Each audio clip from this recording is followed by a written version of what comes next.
Hapadan gaji kan na gajing syasiat yap ki arpo hunriu ngot ki beriu manaka arpo artrek yoyong arajar pesan da ki no laskar i Taiba ha Pahalgam Jammu and Kashmir ya ki bakari India ka keno bagi dei ki bayo jingkersan na kari Pakistan ha ka arpo pratrek yoyong arajar pesan ki kai pot kubor baper ki la kedo bakari China kan Ïarap ya kari Pakistan lada khietma bat ka India.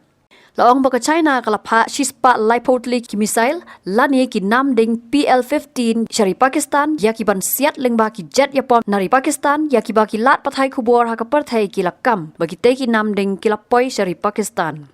Ya kanila pentip da ki bor sipai ka Pakistan Air Force ki balapan kre ru na artli ki airbase kata ha swat bat skardu ban siat sa India. Shul ai kai pot balapan kre ki jet yapom JF-17 ringkat ki long range missile ki baher hakeleng ki jaka kari Pakistan menta. Hadin ka jingjia syasiat yap ki arpon riungot ha Pahalgam ka India kala weng no ya ka Indus Waters Treaty da ka batmu ban khang ya ka na ki wa ban tu cha Pakistan ya ka ba ka Pakistan ka jubab balada tu da ka ansa tu da ka snam ki nong India.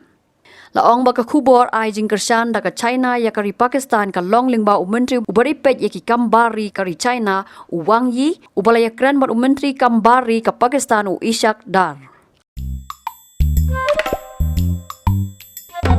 Habatin pej bahagi ki shop ka shop plus F. Ka plus F? Hakabam bangibam duna ki eki batte ye kamet. Namar kata habathiru atau khau kamlu ka umpnyang kadut pej ya ka shop plus F haka jingsom.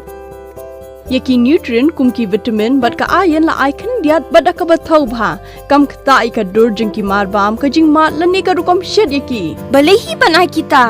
ka don ka we ka jing mentoy ba kongsan ka kot ka khia